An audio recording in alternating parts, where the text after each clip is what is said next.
네, 노벨 문학상을 받은 20세기를 대표하는 프랑스 문학가 로랭 몰라는 산다는 것은 그것은 치열한 전투이다라는 말을 남겼습니다. 오늘 저희가 고난, 어려움에 대해서 함께 말씀을 나누게 되는데요. 오늘 말씀을 준비하면서 제가 어렸을 때 예전에 들었던 권사님의 이야기가 생각이 났습니다. 이 권사님이 6명의 자녀를 성장시켰던 그런 권사님이셨는데요. 그 권사님이 그런 말씀을 하는 것입니다. 자녀를 키우면서 단 한순간도 마음을 놓을 수 있을 때가 없었다. 그런 말씀을 하시는 거죠. 한 아이가 성장하면은 또 한 아이가 또 태어나게 되고, 또 한 녀석이 잠잠해진가 싶더니 또 다른 녀석이 또 문제를 일으키면서, 그러면서 계속해서 그 와중에 삶에 대한 문제, 집안일 문제, 건강 문제, 생계 문제, 또 여러 가지 문제들이 꼬리에 꼬리를 물고 계속해서 생겨나는 것을 보면서 어느새 나이가 60이 넘어가는 순간, 그때까지 단 한순간도 마음을 놓아본 순간이 없었다. 그렇게 이야기하시는 권사님의 이야기가 생각이 났습니다. 한순간을 넘기면 또 다른 어려움이 생겨나고, 또 한순간 괜찮아졌다 싶으면 또 다른 예상하지 못하는 일들이 생겨나는 것, 마치 그것이 우리들이 세상을 살아가는 우리의 삶의 모습이 아닌가, 그렇게 생각을 해봅니다. 오늘 우리가 왜 나만 힘든 일이 생기나요? 라는 제목을 가지고 함께 말씀을 나누려고 하는데요. 우리의 삶에 그렇게 끊임없이 계속 일어나는 어려움의 문제, 또 고난의 문제를 우리가 어떻게 바라봐야 되는가, 또 그 순간에 우리가 기억해야 될 것들은 어떠한 것이 있을까, 성경에 있는 말씀을 통해서 함께 나누는 시간을 가지려고 합니다. 오늘 이 시간을 통해서 우리의 삶에 있는 어려움, 고난의 순간, 그 순간을 하나님께서 주시는 말씀으로 잘 이겨내는 지혜를 얻게 되는 저와 여러분 되시기를 소망합니다. 오늘 말씀 함께 보려고 하는데요. 오늘 우리가 함께 볼 하나님의 말씀은 로마서 8장 28절에 있는 말씀입니다. 로마서 8장 28절에 있는 말씀, 우리 한 목소리로 한번 함께 읽도록 하겠습니다. 함께 보겠습니다. 시작. 우리는 하나님을 사랑하는 사람들, 곧 그분의 뜻을 따라 부르심을 받은 사람들에게는 모든 것이 합력해 선을 이루는 줄을 압니다. 아멘. 이 로마서 8장 28절에 있는 말씀은 우리에게 주어지는 놀라운 축복을 말씀합니다. 하나님을 사랑하고 하나님의 부르심을 받은 사람들, 예수 그리스도를 믿는 사람들의 삶 가운데는 모든 것이 합력해서 선을 이루게 된다, 이렇게 말씀해 주시는 거지요. 참 놀라운 축복입니다. 모든 것이 합력하여 선을 이루게 된다라고 하는 이 말씀, 오늘 이 자리에 계신 모든 분들이 이 말씀 하나를 우리의 마음 가운데 담아가는 시간 되면 좋겠는데요. 오늘 주보에도 나와 있으니까요, 이 말씀을 꼭 기억하시면서 우리가 삶의 자리 가운데 어려움이 있는 순간마다 이 말씀을 생각하면서 또 이겨낼 수 있는 그러한 은혜가 있게 되길 바랍니다. 그런데 이 로마서 8장 28절에 있는 이 말씀을 보면서요, 어떤 분들은 모든 것이 합력해요, 다 선한 일을 이루신다라고 말씀하셨으니 그래, 예수님 믿으면 우리의 삶 가운데 모든 일이 다 잘 될 거야, 그냥 다 잘 될 거니까 걱정하지 말자, 이런 수준으로 이 말씀을 생각하고 또 그렇게 받아들이는 분들 있습니다. 그런데 오늘 우리가 조금 더 살펴보길 원하는 것은요, 이 말씀이 단순히 다 잘 될 거야 라고 하는 그런 말씀이 아니라 이 말씀에 담겨 있는 좀 더 깊이 있는 그 의미들을 함께 살펴보는 시간을 가지려고 하는데요. 조금 더 이 의미를 알기 위해서 한번 이 본문에 있는 말씀을 메시지 성경에 있는 말씀으로 한번 함께 보려고 합니다. 메시지 성경에 있는 말씀을 한번 함께 보겠는데요. 한번 함께 읽겠습니다. 시작. 그래서 우리는 하나님을 사랑하는 우리 삶 속에 일어나는 모든 일이 결국에는 선한 것을 이루는 데 쓰인다는 확신을 갖고 살 수 있습니다. 이 로마서 8장 28절에 있는 이 말씀은요, 하나님의 주권에 대해서 말씀하는 내용입니다. 우리가 고난의 순간, 우리의 어려움 가운데 있을 때에 우리가 기억해야 될 두 가지는요, 하나님의 주권을 기억하는 것입니다. 하나님께서 이 세상 모든 것을 다스리시고 또한 우리의 삶을 다스리신다라는 사실을 기억하는 것입니다. 또 한 가지는 하나님을 신뢰하는 것입니다. 하나님의 주권을 기억하고 또 그런 하나님을 신뢰하는 것, 그것이 바로 우리의 삶에 어려움이 닥치는 순간 우리가 기억해야 될 두 가지 사실인 거죠. 사랑하는 여러분, 혹시 이 자리 가운데 앉아 계신 분, 여러분들 가운데에 삶 가운데 어려운 문제가 있어서 이 자리에 계신 분이 계시지 않습니까? 오늘 우리가 함께 나누는 이 말씀의 제목처럼 왜 나에게만 이렇게 힘든 일이 생기는가, 이런 생각으로 이 자리에 나와 계신 분이 있지는 않으십니까? 그런 분이 있으시다면 여러분, 오늘 이 말씀을 묵상하면서 하나님을 신뢰하실 수 있게 되길 바랍니다. 그리고 하나님을 주권을 기억하시기 바랍니다. 그래서 어려움의 순간, 우리의 삶 가운데 닥친 고난의 순간, 그 순간을 이겨나갈 수 있는 힘을 얻는 저와 여러분 되시기를 간절히 소망합니다. 그러면 오늘 말씀 좀 더 깊이 있게 살펴보려고 하는데요. 오늘 말씀 가운데에 로마서 8장 28절 가운데에 특별히 한 부분을 먼저 우리가 주목해 보면 좋겠습니다. 로마서 8장 28절에 있는 말씀 가운데에 모든 것이라고 하는 부분이 나오는데요. 우리의 삶 가운데 일어나는 모든 것이라는 이 말, 우리가 이 말의 의미를 조금 더 생각해 보면 좋겠습니다.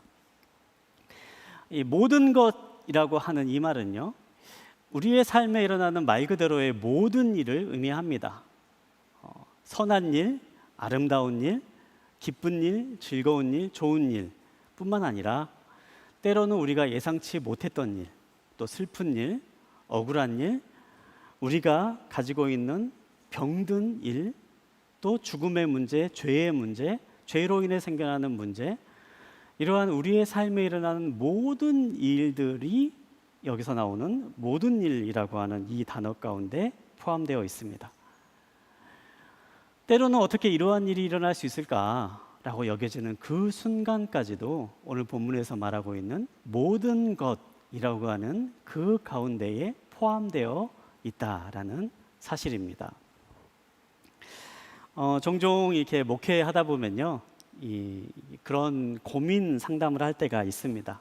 오늘 본문에 오늘 우리가 나누는 이 주제처럼요, 정말 목사님, 왜 나한테만 이런 일이 일어날까요?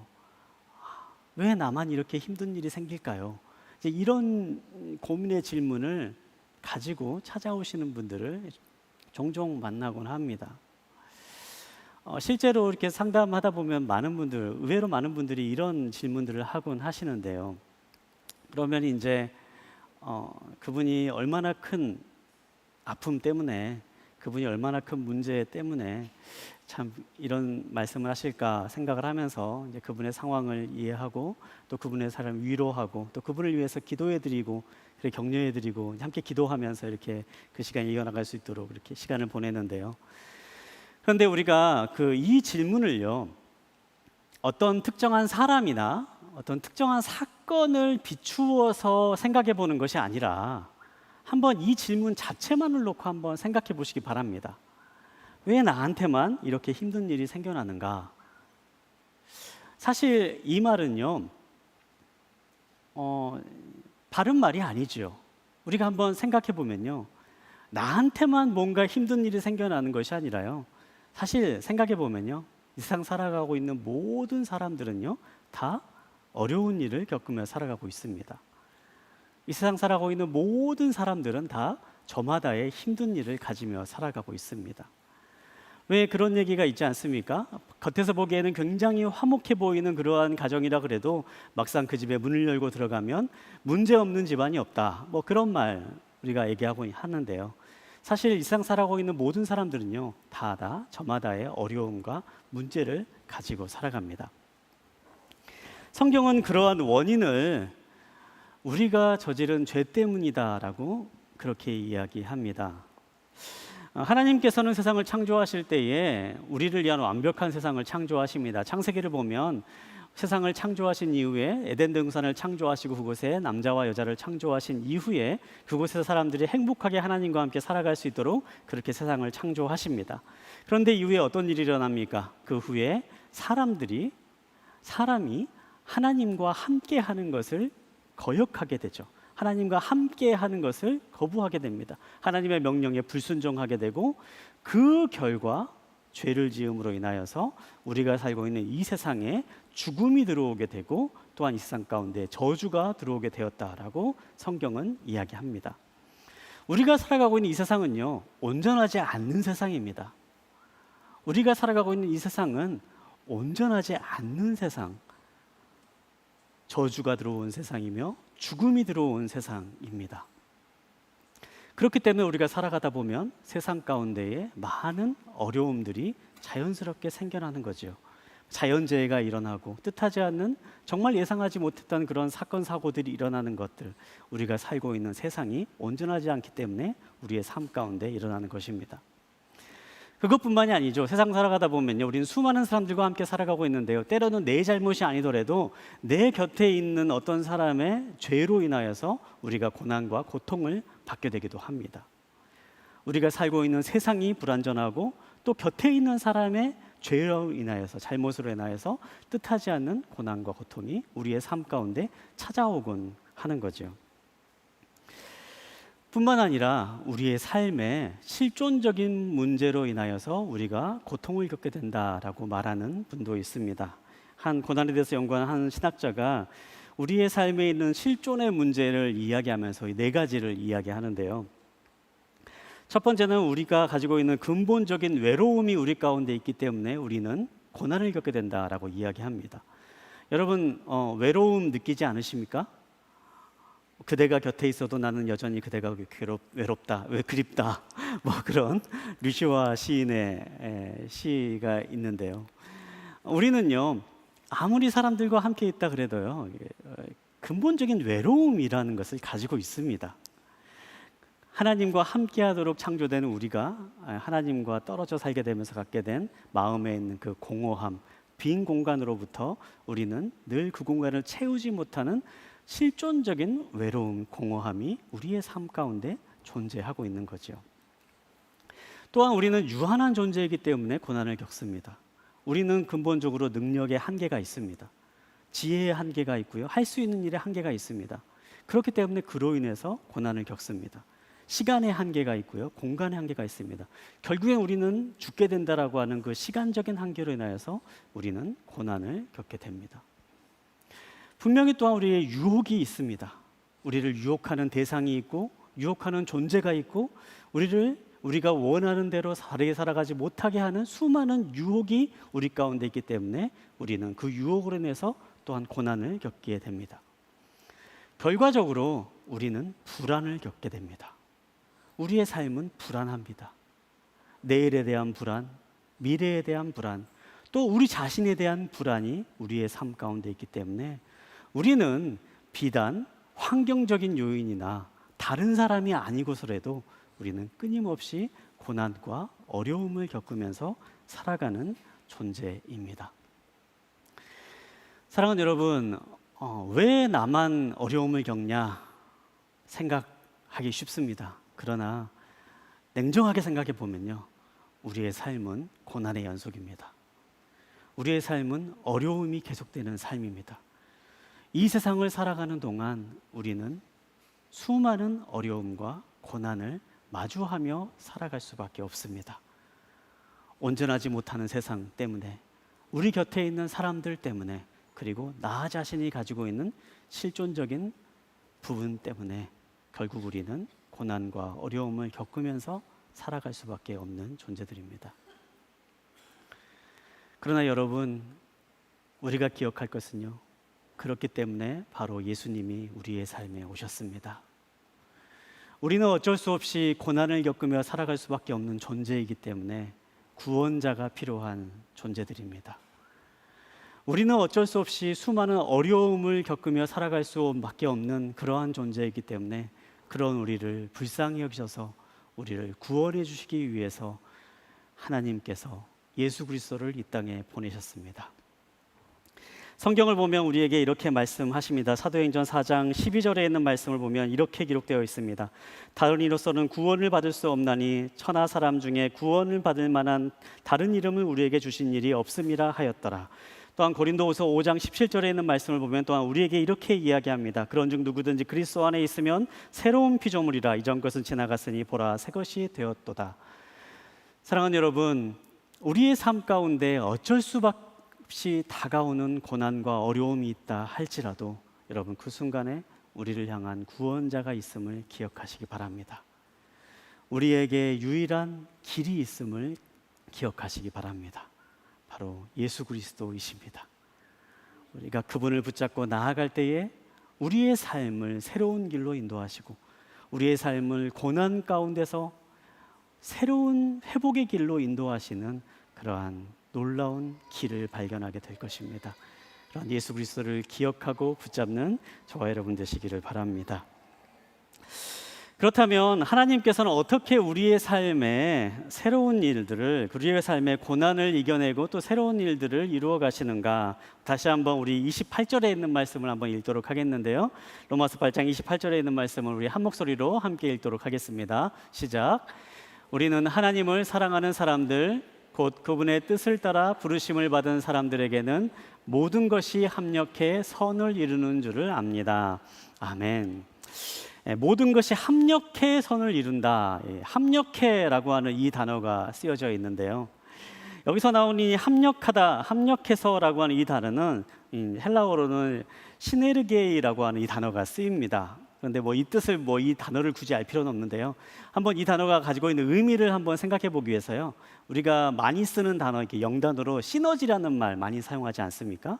그 시너지라고 하는 말이 어원이 바로 이 합력하다라는 시네르게이라고 하는 이 단어에서 온 단어입니다.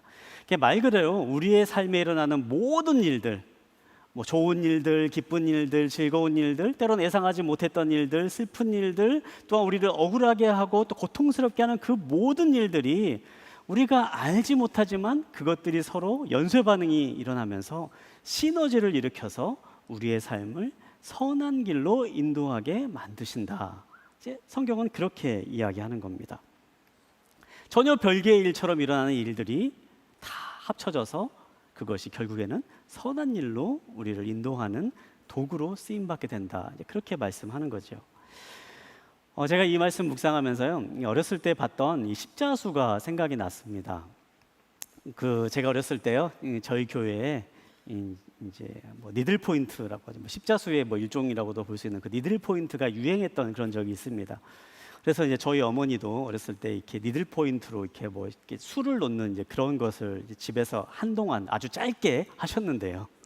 근데 제가 그때 이제 어머니가 이렇게 뭔가를 이렇게 술을 놓는 거를 보면서요, 참 그랬습니다. 이게 뭔가를 막 열심히 하시는데 저거 도대체 뭘 저렇게 하시나, 이제 그렇게 생각되는 거예요. 특별히 뒷면도 이렇게 사진으로 제가 준비를 했는데, 사진을 보면요, 뒷면을 보면요, 온갖 실들이 다 얽혀 있었고, 이렇게 꼬여 있고, 이렇게 지저분하게 이렇게 얽혀 있어서 정말 이걸로 도대체 뭘 만들 수 있을까, 그런 생각이 들었습니다. 그런데 어떤가요? 이렇게 술을 놓아 보신 분들은 알겠지만요, 그렇게 뒷면을 보면은 정말 이게 도대체 뭔 그림인지 알 수 없지만요, 그렇게 술을 한 수 한 수 놓다 보면요, 나중에 그림이 완성돼서 앞면을 딱 보는 순간 뭔가 알 수 없는 신기한 그림이 그려져 완성되는 것을 보게 됩니다. 뒷면을 보면은 전혀 뭐가 그려졌는지 알 수 없지만요, 앞면은 하나하나 그림이 완성되어 가고 있는 거죠. 저는 오늘 본문에 있는 말씀 보면서 하나님이 합력해서 선을 이루어 가시는 그 과정이 바로 그렇게 수를 놓는 과정이 아닌가 생각을 해봅니다. 우리의 인생에 하나님께서 수를 놓으시는 거지요. 뒷면을 볼 때에는 뭐가 이루어지고 있는지, 이게 어떤 의미인지, 도대체 무슨 일 때문에 이러한 일이 일어난지 우리는 알 수 없지만 그 한 수 한 수가 놓여지는 그 수가 다 모여져서 그림이 완성되었을 때는요, 그때는 알지 못했던, 그때는 깨닫지 못했던, 예상하지 못했던 아름다운 그림이 완성되는 거죠. 그때는 알지 못하지만 그때가 지나고 나면 완성된, 모든 것이 합력해서 선을 이루게 되는 완성된 작품을 우리는 때가 되었을 때에 알 수 있게 되는 것입니다. 사랑하는 여러분, 우리가 하나님을 신뢰하시기 바랍니다. 하나님은 우리의 인생에 수를 놓으십니다. 수를 놓으시는 과정 가운데 그 의미를 알 수 없고 도대체 이게 무슨 일인가 싶은 순간들이 있지만 그 수가 다 놓여진 다음에는 하나님은 우리의 삶을 아름답게 빚어 가시는 분이십니다.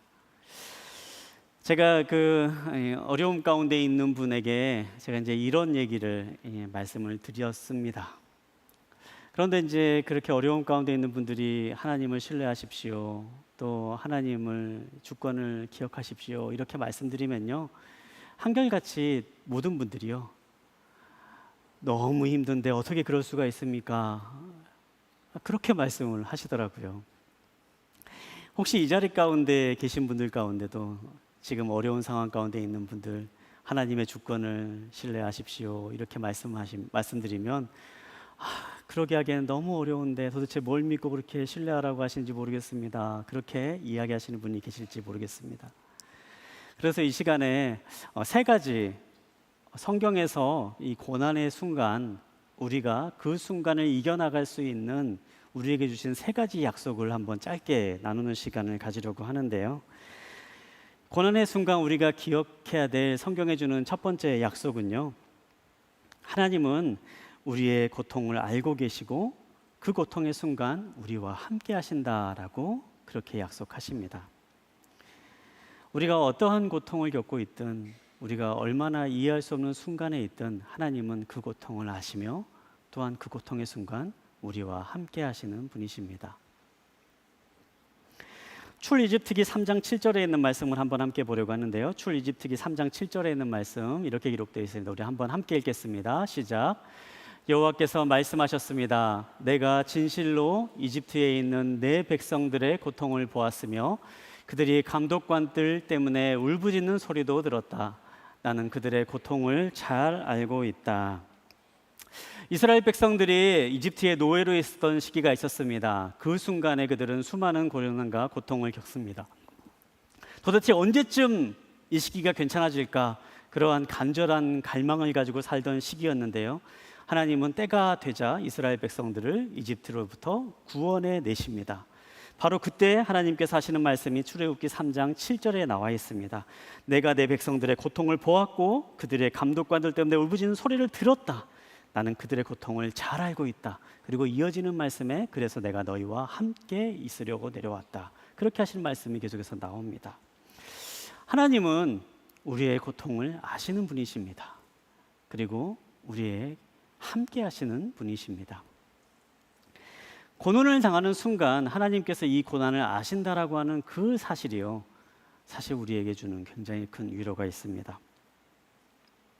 정신과 의사인 피터 레빈 박사는 이렇게 이야기합니다. 사람들이 겪는 트라우마는 고통의 크기에 따라 결정되는 것이 아니라 그 사람을 긍휼히 여기는 사람이 있느냐의 여부에 따라 결정된다.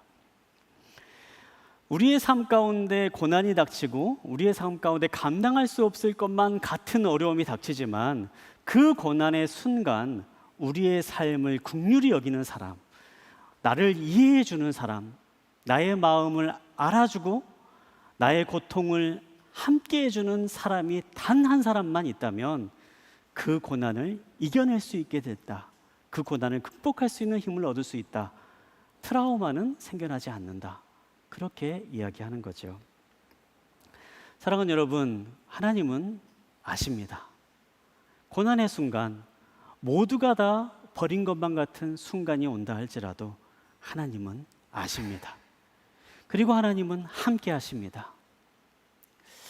어린 시절 누구나 다 한 번쯤 많이 아파본 그런 경험이 있으실 것입니다.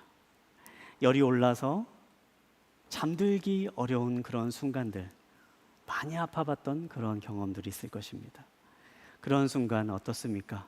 부모는 그 아파 있는 자녀의 곁을 지키지요. 그리고 부모는 그 자녀와 함께 합니다. 부모의 마음은 어떻습니까? 우리가 흔히 하는 말처럼 아픈 자녀를 보면서 할 수만 있다면 내가 이 아이와 대신 아프고 싶다라고 하는 그런 마음을 갖는 게 부모의 마음이다라고 이야기합니다.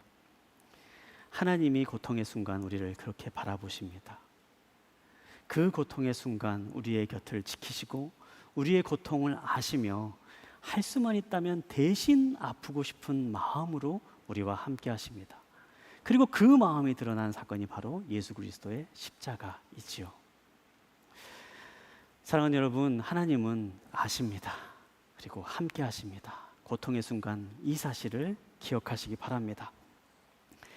고난의 순간 우리에게 준 두 번째 약속은 그렇게 우리의 고통을 아시고 우리와 함께 하시는 하나님은 고난 중에 우리를 도우신다라는 것입니다.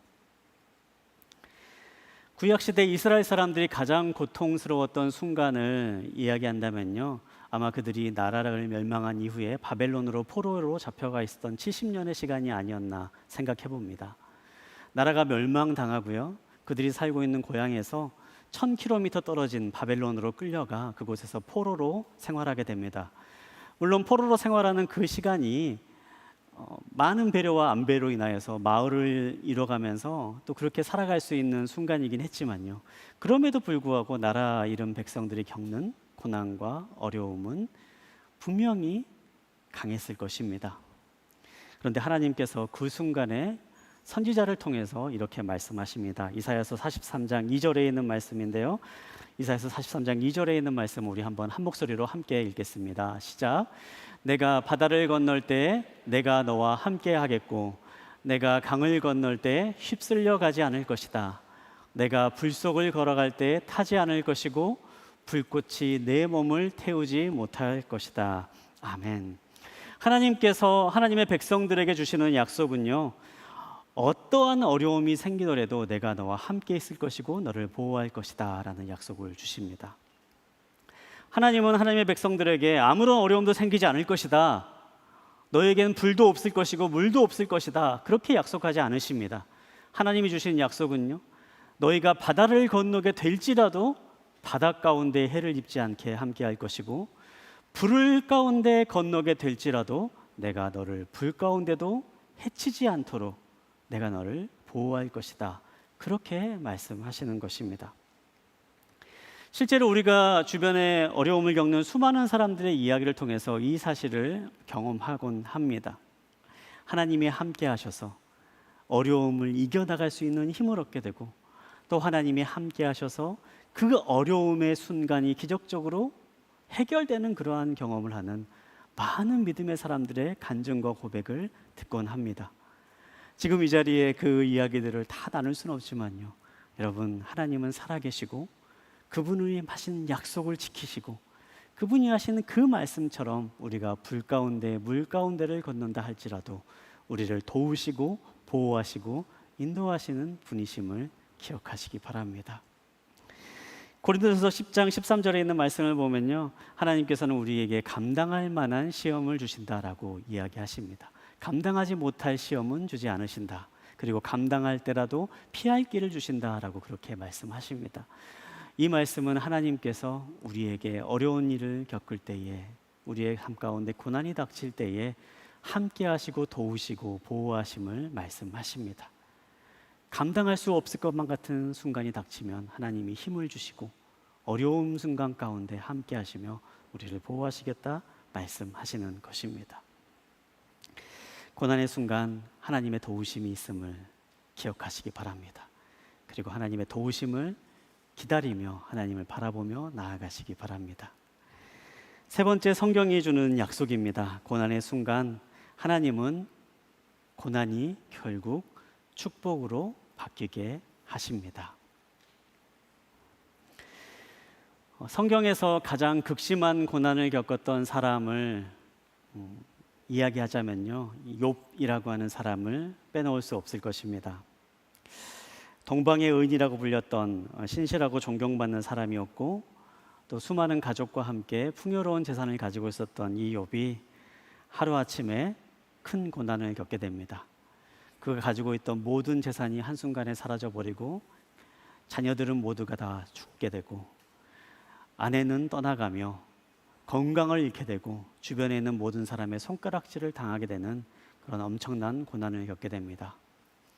그 고난의 순간 욥은 그 고난의 자리에서 하나님께 나아갑니다.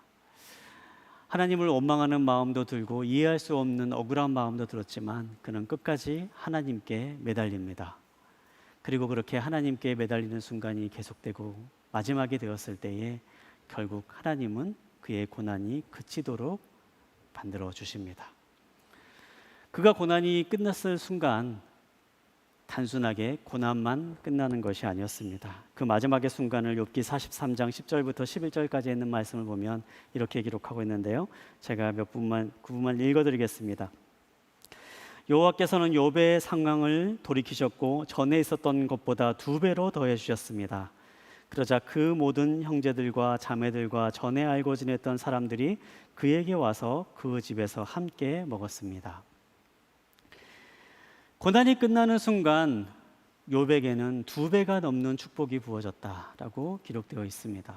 단순하게 재물이 2배가 되었다, 단순하게 그가 가지고 있던 것의 2배가 되었다, 이것만을 말씀하시는 것이 아니라 그의 삶에 온전한 회복이 있었음을 말씀하시는 것입니다. 그리고 그가 이전보다 더 큰 축복을 누리게 되었음을 성경은 분명하게 이야기하는 것이죠. 사랑하는 여러분, 우리의 삶도 그렇습니다. 고난의 순간이 끝난 그 순간 하나님은 분명 우리의 삶에 더 큰 놀라운 축복을 예비하십니다. 원망과 분노가 숨기는 순간이 있을 수 있습니다. 그러나 그 순간이 지난 이후에 우리가 뜻하지 않았던, 우리가 알지 못했던 놀라운 축복이 우리를 기다리고 있음을 기억하시기 바랍니다. 그렇기 때문에 믿음이 크신 분들은요, 그런 말씀 하시더라고요. 정말 예기치 않는, 뜻하지 않는 어려움이 닥치면 오히려 더 기대를 하게 된다고. 이 어려움이 지난 이후에 하나님이 얼마나 큰 축복을 주시려고 이러시는지 오히려 더 기대하는 마음을 갖게 된다, 그러한 고백을 하시는 분의 이야기를 들을 때가 있었습니다. 제가 이 말씀을 마치면서요, 한 분의 이야기를 함께 나누고 이 말씀을 마무리하려고 합니다. 요즘 이게 많은 분들이 안 찬양 사역자 가운데에 거의 1세대 찬양 사역자라고 그렇게 불리우는 송정미 씨라는 분이 있습니다.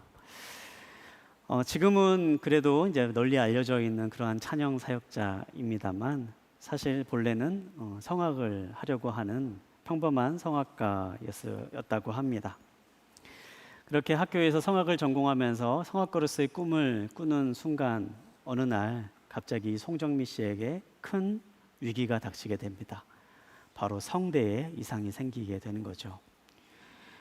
목을 사용해서 노래하는 성악가로서는요, 목이 온전치 못하다라는 것은 말 그대로 성악가로서의 사형선고와도 같은 그러한 이야기였습니다. 그 순간에 송정미 씨가 하나님께 매달리기 시작했다라고 합니다. 도저히 이해할 수 없는 바로 그 순간 하나님께 나아가, 하나님, 왜 도대체 이런 일을 나에게 주십니까? 왜 도대체 이런 일이 일어날 수 있습니까? 그렇게 매달리고 기도했다고 합니다.